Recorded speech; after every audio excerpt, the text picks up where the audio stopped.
50 साल कंवारी नंद किसी से शादी ना करती, लेकिन एक दिन अजीब शर्त रखी कि वो अगर शादी करेगी तो 15 साल ख्वाजा सरा से करेगी। यूं एक 15 साल ख्वाजा सरा से जबरदस्ती निकाह कर लिया। ये शर्त क्यों रखी, राज जान के आपके भी होश उड़ जाएं। गुजरांवाला का सच्चा वाकया। मेरा नाम नूर हिरा है। ये नाम मेरे दादा और दादी ने रखा था। दादा का कहना था कि नूर रखना और दादी ने झगड़ा किया हुआ था कि हिरा रखना है। आखिर दोनों की मशावरत से और बाहमी इत्तेफाक से मेरा नाम नूर हिरा रखा गया। मैं अपने नाम की तरह हीरा थी। मुझ में हर वो खूबी थी जो किसी भी सुघड़ लड़की में होनी चाहिए थी। मुझे सिलाई कढ़ाई से लेकर खाना बनाना और सफाई सब करना आता था। अम्मा ने बचपन से ही मुझे इन सब कामों में ताक करना शुरू कर दिया था, क्योंकि हमारे खानदान में लड़की का बहुत कम उम्र में ही ब्याह कर दिया जाता था। मेरी दो बड़ी बहनें भी 19-20 के होते ही अपने घरों की हो गई थी। अब माँ बाप को मेरे रिश्ते की फिक्र थी। खानदान में तो अब मेरे मुताबिक कोई रिश्ता नहीं बचा था। या तो शादीशुदा थे या बहुत छोटी उम्र के। अब्बा और अम्मी मेरे रिश्ते के सिलसिले में बहुत परेशान थे। उन्होंने वजीफे करने शुरू कर दिए, जबकि मैं अपने हाल में मस्त थी। मुझे अभी शादी की इतनी फिक्र नहीं थी। मैं चाहती थी कि मैं पहले थोड़ी समझदार हो जाऊं। इस दौरान 2-4 रिश्ते आए, मगर बात नहीं बनी। मैंने एफए करने के बाद एक प्राइवेट स्कूल में नौकरी शुरू कर दी। इस दौरान मेरी उम्र 22 साल की हो गई। इतनी उम्र में मेरी बड़ी बहन के 2 बच्चे हो गए थे। इसलिए मेरी अम्मी और अब्बू ने फैसला किया कि अब जो भी माकूल रिश्ता आएगा उसके लिए हाँ कर देंगे। ये ना हो कि ज्यादा अच्छे रिश्ते की चाह में हम अपनी लड़की बूढ़ी कर दें। एक हफ्ते बाद अम्मा ने मुझे तैयार होकर बैठक में आने का कहा। मैंने चाय तैयार की और बैठक में आ गई। वहाँ एक औरत भी बैठी हुई थी। मैंने चाय पेश की। मुझे लगा था कि वो लड़के की माँ होगी, मगर बाद में पता चला कि वो लड़के की बड़ी बहन थी। मुझे तो बड़ी हैरत हुई, क्योंकि वो तो अच्छी खासी उम्र की थी। लड़की की उम्र अम्मी ने 25 साल बताई थी और उसकी बहन लगभग 45 से 50 साल तक की तो थी। वो उसकी माँ ही लग रही थी। मेरी अम्मा भी उसके मुकाबले में थोड़ी जवान ही लगती थी। अम्मा ने इस रिश्ते के लिए हाँ कर दी, क्योंकि उस नन के अलावा ससुराल में और कोई रिश्ता नहीं था। मैं खुश थी कि चलो अकेली राज करूंगी, मगर चौंकी तो तब जब अम्मा ने बताया कि तुम्हारी नंद कंवारी है।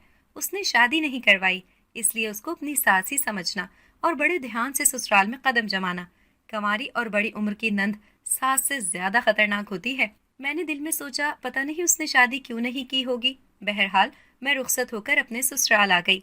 मेरे शौहर का अपना काम था और नंद की भी तनख्वाह आ जाती थी, इसलिए घर में रुपए पैसे की कोई कमी नहीं थी, ना ही कोई और माली तंगी थी। मुझे अम्मा नसीहत करती थी कि तू खुशकिस्मत है कि इतना अच्छा खाता पीता ससुराल मिला, बस अपनी नंद से बना कर रखना। मुझे लगता था कि रिवायती नंदों की तरह वो भी मुझसे उलझेगी, लड़ाई करने का बहाना ढूंढेगी, मगर वो तो जैसे मुझे घर में लाकर भूल ही गई थी। वो एक सरकारी स्कूल में टीचर थी और सुबह जाती और दोपहर तक वापस आ जाती। मैंने अपने शौहर से 1-2 बार पूछा कि मुझे ये बताओ कि तुम्हारी बहन इतनी बूढ़ी हो गई है, फिर उसने अभी तक शादी क्यों नहीं की। कहने लगा, मुझे इस बारे में इतना इल्म नहीं कि खास वजह क्या है, मगर बाजी शादी ही नहीं करना चाहती थी। मुझे तो अपने माँ बाप की शक्लें भी याद नहीं। बाजी ने ही माँ और बाप बनकर पाला है, इसलिए ये फैसला उनका अपना है। मैं उन पर दबाव नहीं डाल सकता। मुझे अपनी नंद से कोई खास मसला नहीं था, मगर कुछ दिनों से मैं नोट कर रही थी कि वो अपने आप पर खासी तवज्जो देने लगी है। रोज रात को सोने से पहले क्रीम लगाती थी और अपने लिए मेकअप और नए कपड़े भी खरीद कर लाती थी। ये उसे क्या हो गया था? इस उम्र में नंद को बनने संवरने की क्या सूझी? क्या उसका किसी के साथ कोई चक्कर तो नहीं चल रहा था? मैं यही सोच सकती थी, क्योंकि औरत खुद पर तभी तवज्जो देती है जब उसे कोई चाहने वाला और सराहने वाला मिल जाए। मैंने एक दिन मशकूक अंदाज में पूछा कि बाजी, आप इतना तैयार श्यार होकर कहाँ जा रही हैं? सब खैरियत तो है ना? उसने जवाब देने के बजाय मुझे ऐसे देखा जैसे कह रही हो, तुमसे मतलब, अपने काम से काम रखो। अगरचे उसने मुंह से नहीं कहा था, मगर उसकी सर्द नजरों से मैं खाइफ हो गई। मैंने सोचा, अच्छा ही है अगर ये किसी से शादी कर ले, इस बेचारी का घर बस जाएगा। एक दिन मैं घर से बाजार गई तो वहाँ मेरी एक दोस्त मिल गई, जो बच्चों के एडमिशन के हवाले से बहुत परेशान थी। मैंने उसे कहा कि मेरी नंद सरकारी स्कूल की वाइस प्रिंसिपल है, आओ मैं तुम्हें वहाँ ले जाऊँ। बच्चों के सिलसिले में वो मेरा करके तुम्हारे लिए ज़रूर कुछ करेगी। उस वक्त 12 बज रहे थे। वो 2 बजे छुट्टी करती थी, इसलिए मैं अपनी दोस्त को लेकर अपने इलाके के गवर्नमेंट स्कूल चली गई। मैंने दफ्तर में बैठकर जब अपनी नंद का नाम लिया कि मिस यास्मीन की मैं भाभी हूँ, उनको बुला दें, तो सब टीचर्स मुझे होंकपन से देखने लगी। एक टीचर ने दोबारा नाम पूछा। मैंने कहा, मेरी नंद यहाँ टीचर है, यास्मीन नाम है, उम्र 50 के लगभग है, सीनियर टीचर है। अब की बार सब हंसने लगी کہنے لگی آپ کو غلط فہمی ہوئی ہے، یہاں اس نام کی کوئی ٹیچر نہیں ہے۔ پھر ایک ٹیچر چونک کر کہنے لگی، کہیں آپ یاسمین راشد کی بات تو نہیں کر رہی جو وائس پرنسپل تھی؟ میں نے جلدی سے ہاں میں سر ہلا دیا، وائس پرنسپل کا تو مجھے پتا نہیں تھا، لیکن اس نے نام ٹھیک لیا تھا۔ میں نے جھٹ سے اپنے موبائل سے تصویر نکال کر دکھائی تو کہنے لگی، انہوں نے تو 2 سال پہلے ہی ریٹائرمنٹ لے لی تھی، یہ اب یہاں کام نہیں کرتی۔ میں تو بری طرح شرمندہ ہو گئی۔ وہ سب سوچ رہی ہوں گی کہ کیسی بھابھی ہے، اس کو اپنی نند کے بارے میں کچھ علم ہی نہیں۔ ان کے سامنے جو شرمندہ ہوئی وہ ہوئی، اپنی دوست کے سامنے بھی مجھے شرم محسوس ہوئی۔ وہ کہنے لگی، تم کیوں پریشان ہو رہی ہو؟ پریشانی تو اب تمہاری نند کو اٹھانی پڑے گی جب وہ جواب دے گی کہ پچھلے 3 سال سے وہ نوکری کہاں کر رہی ہے۔ تم گھر جاتے ہی اس سے ذرا پوچھنا۔ میری نند 2:30 گھر آئی تو میں نے پوچھا، باجی دن کیسا گزرا؟ کہنے لگی، ویسا ہی جیسا روز گزرتا ہے، تم کیوں پوچھ رہی ہو؟ میں بجائے اس سے جواب طلب کرنے کے خود گھبرا گئی اور کہنے لگی، وہ میں آپ کے اسکول جانے کا سوچ رہی تھی۔ پڑوسن اپنے بچوں کو آپ کے اسکول میں داخل کروانے کے بارے میں سوچ رہی تھی، تو میں نے کہا میں بھی اس کے ساتھ آپ کے اسکول آ جاؤں گی، اسی بہانے دیکھ لوں گی۔ میرا خیال تھا کہ میرا اسکول جانے کا سن کر وہ گھبرا جائے گی، تو ایسا بالکل نہیں ہوا تھا۔ اس نے بڑے آرام سے جواب دیا، ہاں تم دونوں جا کر دیکھ لینا، ویسے داخلے اب تک بند ہو چکے ہیں، مشکل ہے داخلہ ملے۔ میں نے کہا، آپ سفارش کر دیجئے گا، آپ تو وائس پرنسپل ہے نا۔ مجھے امید تھی اب کی بار اس کے چہرے کے رنگ ضرور اڑیں گے، مگر اس نے نہایت تسلی سے کھانا کھاتے ہوئے کہا، میں 3 سال پہلے وہاں سے ریٹائرمنٹ لے چکی ہوں، تو میں تو کچھ نہیں کر سکتی۔ میں جہاں بیٹھی تھی وہیں بیٹھی رہ گئی۔ میں نے جو یہ سوچا تھا کہ اس کو پریشان دیکھوں گی تو ایسا نہیں ہوا تھا، الٹا میں پریشان ہو گئی تھی، کیونکہ مجھ میں تو اتنی ہمت ہی نہیں تھی کہ اس سے پوچھتی کہ اب وہ کہاں نوکری کرتی ہے۔ میرے برعکس وہ میرے شوہر سے ہر بات کر لیتی تھیں اور اس سے بہت پیار بھی کرتی تھیں۔ میں نے سوچا اپنے شوہر کو بولوں گی کہ وہ ان سے پوچھے، مگر میرے شوہر نے مجھے بھی منع کر دیا کہ باجی کو سخت ناپسند ہے کہ کوئی ان کی ٹو میں لگے، تم بھی انہیں ان کے حال پر چھوڑ دو، وہ جیسے جی رہی ہیں ان کو جینے دو۔ میں نے کہا، اب بھی تمہاری باجی کی شادی ہو سکتی ہے اگر وہ چاہیں تو۔ میرا شوہر کہنے لگا، تم دیکھ لو، اگر وہ تمہاری بات مان لے تو مجھے کیا اعتراض ہو سکتا ہے۔ میں چاہتی تھی کہ میری نند کی شادی ہو جائے، کیونکہ اس کی موجودگی اب مجھے کھلنے لگی تھی۔ وہ اپنے گھر کی ہو جاتی تو ممکن تھا کہ میں اور میرا شوہر باہر کے ملک سیٹ ہو جاتے۔ ابھی صرف اس کی وجہ سے میرا شوہر ایسا کچھ نہیں سوچ سکتا تھا۔ میرے شوہر نے تو صاف کہہ دیا کہ خود بات کر سکتی ہو تو ٹھیک ہے۔ میں نے آخر ایک دن ڈرتے ڈرتے نند سے کہا، باجی آپ کہیں تو میں آپ کے لیے رشتے کی بات چلاؤں؟ میرے خاندان میں کئی پڑھے لکھے مرد ہیں آپ کے ہم عمر۔ مجھے امید تھی کہ میری نند مجھے ڈانٹے گی کہ میری ہمت کیسے ہوئی اس سے یہ بات پوچھنے کی، مگر اس نے پرسوچ نظروں سے مجھے دیکھتے ہوئے کہا، میں بھی شادی کا سوچ رہی ہوں، بتاؤں گی تمہیں جب ارادہ بنا۔ اس کے کہنے پر میں بے ہوش ہوتے ہوتے بچی کہ بڑی بات ہے، وہ بھی شادی کے لیے سوچ رہی ہے۔ میں اس میں ہی خوش تھی کہ اس کا ذہن تو بنا کہ وہ شادی کرے گی۔ کچھ دنوں بعد میں نے پھر سے پوچھا، باجی آپ نے کیا سوچا پھر شادی کے بارے میں؟ کہنے لگی، شادی تو میں کر لوں مگر میری ایک شرط ہے کہ لڑکا کیسا ہونا چاہیے۔ میں نے دل میں ہنستے ہوئے کہا، اس عمر میں باجی آپ کو لڑکا تو نہیں، کوئی بوڑھا بابا ہی مل سکتا ہے۔ مگر میں نے سنجیدہ ہوتے ہوئے پوچھا، جی بتائیے کس سے شادی کرنی ہے آپ کو؟ کہنے لگی، ایک خواجہ سرا سے شادی کرنی ہے میں نے، کروا دے گی کیا؟ یہ سن کر میرے قدموں تلے سے زمین کھسک گئی کہ یہ کیا کہہ رہی ہے باجی، توبہ توبہ، ایسی باتیں تو مذاق میں بھی نہیں کی جاتی۔ میں نے ہکلاتے ہوئے کہا، باجی کیوں مذاق کر رہی ہیں؟ وہ کہنے لگی، میں تم سے مذاق کیوں کروں گی بھلا؟ ایک خواجہ سرا ہے میری نظر میں، 15-16 سال کا ہوگا، اچھا لگتا ہے مجھے، دل کرتا ہے اسی سے شادی کر لوں۔ میں تو دنگ رہ گئی، بڑی ہمت سے مشکل جمع کی اور کہا کہ باجی یہ آپ کیا کہہ رہی ہیں؟ مجھے تو یقین کرنا مشکل ہو رہا ہے۔ باجی نے مجھے کوئی جواب دینا چاہا تو اسی وقت اس کا فون بجنے لگا اور وہ اندر کمرے میں چلی گئی۔ میں نے سوچا یہ باجی نے کیسا گھٹیا مذاق کیا ہے میرے ساتھ، میرے لیے خواجہ سرا کا رشتہ ڈھونڈو، حد ہی ہو گئی تھی۔ مجھے باجی کی دماغی حالت پر شک ہونے لگا تھا کہ عمر بھی تو 50 سال کی ہو گئی ہے۔ کافی دن گزر گئے، بات آئی گئی ہو گئی، مجھے سچ میں یہی لگا تھا کہ باجی مذاق کر رہی ہیں، اس لیے میں نے جب ایک رشتہ ان کے سامنے پیش کیا تو کہنے لگی، شادی تو میں ادھر ہی کروں گی جدھر میرا دل چاہے گا۔ بتایا تو تھا تمہیں کہ کس سے کرنا چاہتی ہوں میں شادی۔ میں تو بالکل ہی ساکت رہ گئی کہ لو وہ تو سیریس ہے، 50 کی عمر میں 15 سالہ لڑکے سے شادی، وہ بھی اس لڑکے سے جو مرد تھا ہی نہیں۔ میں نے تو دل میں کئی بار لاہول پڑھی کہ باجی کو ہدایت ملے، کیا ہو گیا ہے اسے؟ میں نے سوچا مجھے باجی پر نظر رکھنی چاہیے، ज़रूर ये गलत सोहबत में पड़ गई है। मुझे सबसे पहले तो ये देखना चाहिए कि सुबह सुबह जाती कहाँ है। मैं बाजी की इस बात से खटक गई थी और मुझे लग रहा था कि मुझे उसकी रूटीन का जायज़ा लेना चाहिए था।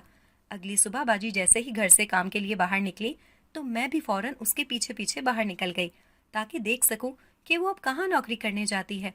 मैं मुसलसल उस पर नज़र रखे हुए थी। वो गाड़ी में थी और मैं रिक्शे में। अचानक मैंने जो एक मंजर देखा, उसने तो जैसे मेरी जान निकाल दी।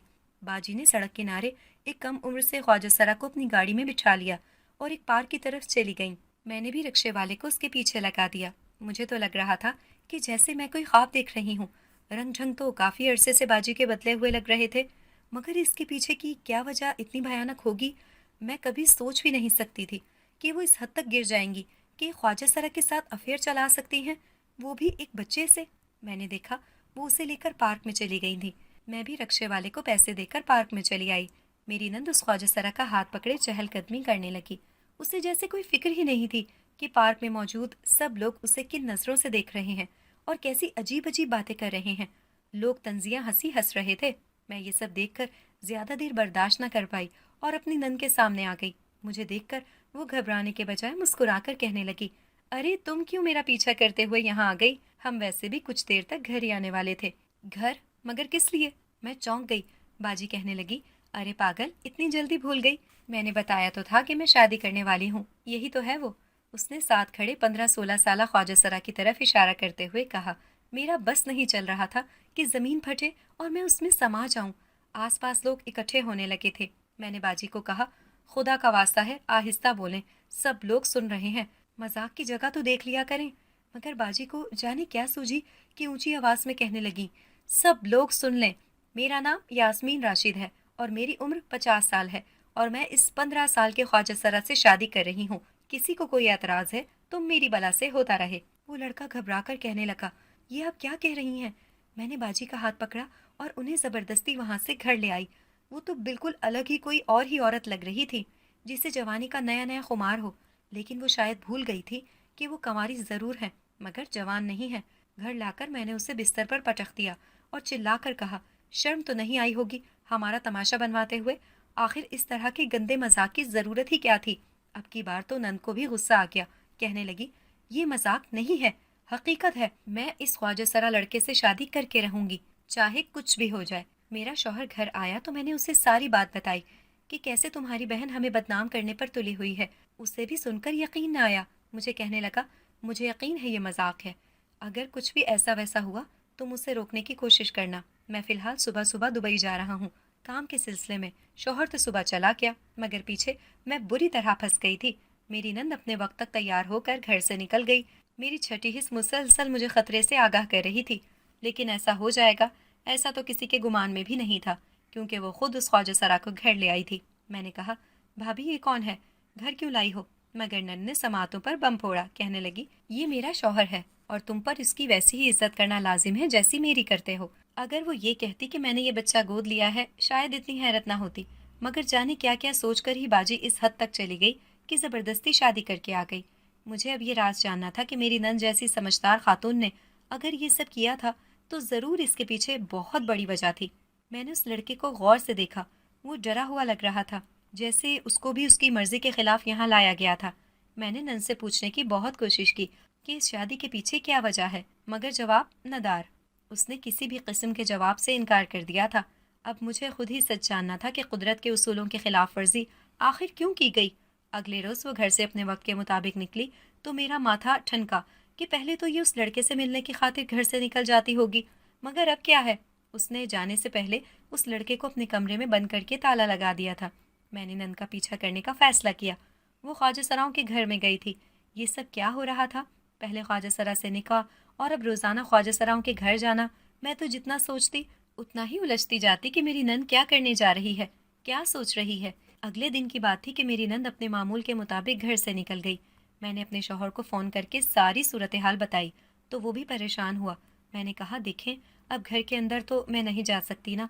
मुझे नहीं मालूम बाजी वहाँ क्या करने जाती हैं। 8 बजे की गई, 2:30 बजे वापस आती है। इतना वक्त वो आखिर वहाँ क्या करती है, किससे मिलने जाती है, कुछ पता नहीं। मैं शौहर से बात करते करते कब नंद के कमरे की खिड़की के पास आ खड़ी हुई कुछ पता न चला। चौंकी तो तब जब अंदर बंद ख्वाजा सरा ने कहा, वो वहाँ के बच्चों को पढ़ाने जाती है, टीचर हैं, तो पढ़ाने के अलावा और भला वो क्या करने जाएंगी वहाँ। मैं तो फ़ोन बंद करके फ़ौरन उसकी तरफ मुतवज्जा हुई कि वो क्या कह रहा है। वो कह रहा था वो 3 साल से वहाँ तालीम दे रही हैं, वो घर नहीं एक स्कूल है जहाँ आपने उन्हें जाते देखा है। मेरी भी वो टीचर ही थी, 3 साल उन्होंने मुझे भी पढ़ाया है। मैंने उसे देखते हुए पूछा कि अगर वो तुम्हारी टीचर थी तो फिर तुमसे शादी क्यों कर ली। मेरे इस सवाल पर वो बेचैन नजर आने लगा, कहने लगा, मुझे नहीं पता, ये उनको मालूम होगा। मैंने बगौर उस लड़के को देखा, जानता तो वो सब कुछ था मगर बता नहीं पा रहा था, क्योंकि नन ने मना जो कर रखा होगा। अगले दिन की बात थी, मैं अखबार पढ़ते हुए चौंक गई। मेरी नंद और उस 15 साला ख्वाजा सरा की तस्वीर के साथ बड़े वाज़ेह अंदाज में उनकी शादी के बारे में दर्ज था। लिखा गया था, ये एक बेजोड़ शादी है। मगर हैरत है कि लड़का कैसे मान गया। उसी दिन शाम को हमारे घर कुछ लोग आए। वो एक बड़ी सी गाड़ी में आए थे और काफ़ी अमीर लग रहे थे। मेरी नंद उनको अपने कमरे में ले गई। मैंने सोचा था कि छुप कर उनकी बातें सुनूंगी, मगर मेरी नंद को अच्छे से मालूम था कि मैं ऐसा करूंगी, इसलिए उसने कमरे में जाते ही खिड़की और दरवाजे बंद कर लिए। मैंने जाने से पहले पूछा कि मेहमानों की खातिर तवाज़ो के लिए कुछ चाय बिस्किट लेकर आऊं, तो बाजी ठंडे ठार लहजे में बोली, ज़रूरत नहीं है मेहमान नवाजी की, ये लोग इसके लायक नहीं। काफ़ी देर अंदर से बहस करने की आवाज़ें बाहर आती रहीं, मगर मैं कुछ भी समझने से कासिर थी, क्योंकि दरवाज़ा और खिड़की बंद होने से पता ही नहीं चल रहा था कि कौन क्या बोल रहा है। बस ऐसे लग रहा था कि जैसे अंदर कोई झगड़ा चल रहा हो। 2 घंटे बाद सब बाहर निकले। मैंने ध्यान से सबके चेहरे देखे। बाजी का अंदाज पुरसुकून था, जबकि बाकी तीनों के चेहरे पर तनाव छाया हुआ था, और वो मियाँ बीवी बहुत गुस्से की हालत में वापस चले गए। अभी इस मुसीबत से जान छुटी थी कि न्यूज़ चैनल वालों ने हल्ला बोल दिया।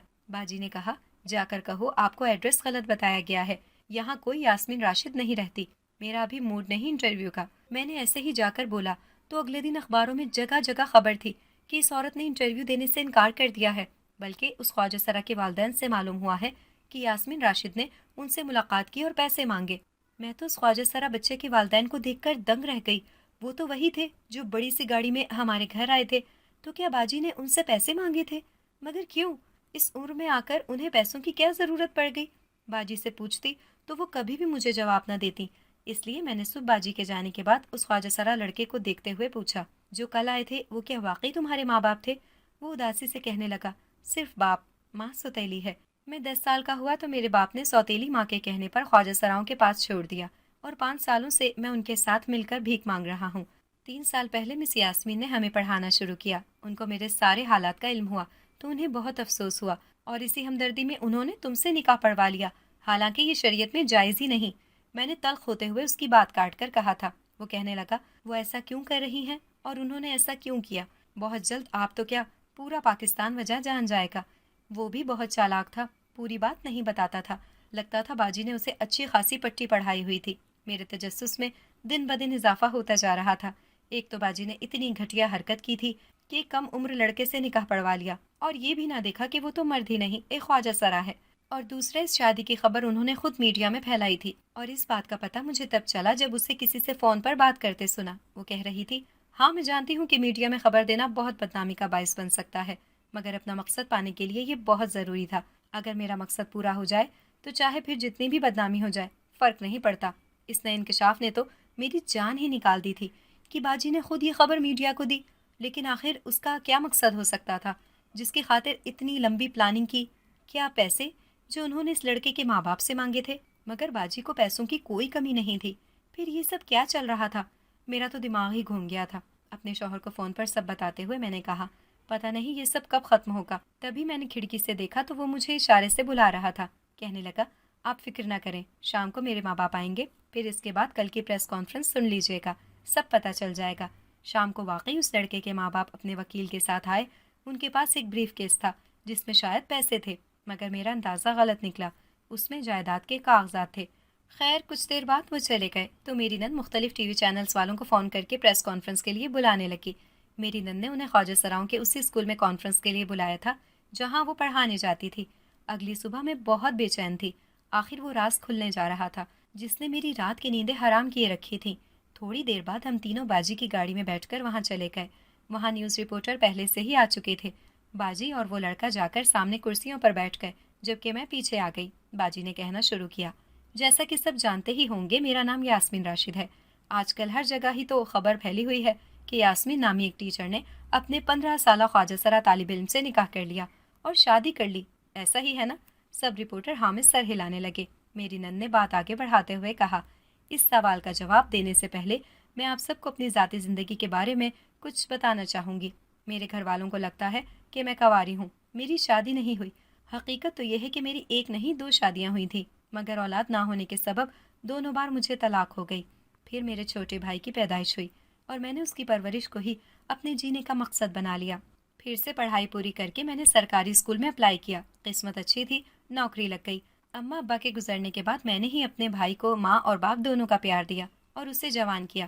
ساری عمر سرکاری اسکول میں پڑھانے کے بعد میری سوچ کچھ بدلنے لگی. جب میں نے سوچا کہ اس معاشرے کو سدھارنے میں میرا بھی تو کوئی کردار ہونا چاہیے، اور یہ سوچ مجھے معصوم اور چھوٹے چھوٹے بھیک مانگتے خواجہ سراؤں کو دیکھ کر آئی تھی. میں نے اسکول سے ریٹائرمنٹ لی اور خواجہ سرا بچوں کو پڑھانا شروع کر دیا. اس کام میں مجھے دلی سکون ملا. تبھی میری ملاقات احمد سے ہوئی. میری نن نے ساتھ بیٹھے لڑکے کی طرف اشارہ کیا. یہ میرا طالب علم تھا. اس کے بارے میں یہ جان کر میں دنگ رہ گئی کہ وہ ایک بہت امیر ماں باپ کا بیٹا ہے. میں نے 2-3 سال بہت کوشش کی کہ احمد کے والدین اس کو اپنا لیں، مگر ناکامی ہوئی. اس لیے میں نے ایک گیم کھیلنے کا سوچا. لوگ خواجہ سراؤں سے صرف نفرت کرتے ہیں. ایسے بچوں کو بچپن سے ہی نشانہ بنایا جاتا ہے کہ یہ جیسے اس دنیا کے ہیں ہی نہیں، ان کے کچھ حقوق ہی نہیں. میرے 3 سال تجربے میں نے یہی دیکھا کہ لوگوں کو ان بیچاروں کے بارے میں آگاہی ہی نہیں. لوگوں کے خیال میں ان کا کام صرف ناچنا گانا ہے. ان کو پیدا ہوتے ہی انہی خواجہ سراؤں کے پاس چھوڑ دینا کہاں کا انصاف ہے. احمد کے والدین بہت امیر تھے، مگر احمد کو اپنی دولت و جائیداد میں حصہ دینے کے لیے تیار نہیں تھے، کیونکہ صرف اس لیے کہ وہ تیسری جنس ہے. میں نے احمد کو انصاف دلانے کا فیصلہ کیا. اس لیے مجھے نکاح والی جھوٹی بات پھیلانی پڑی اور جھوٹا ڈرامہ کرنا پڑا تاکہ میڈیا تک خبر پہنچ جائے، کیونکہ ہمارے یہاں صرف انہی مسئلوں پر بات کی جاتی ہے جو مشہور ہو جاتے ہیں. اگر ویسے خبر ہوتی کہ ایک ٹیچر اپنے خواجہ سرا طالب علم کے حقوق کے لیے آواز اٹھا رہی ہے تو کوئی غور نہ کرتا.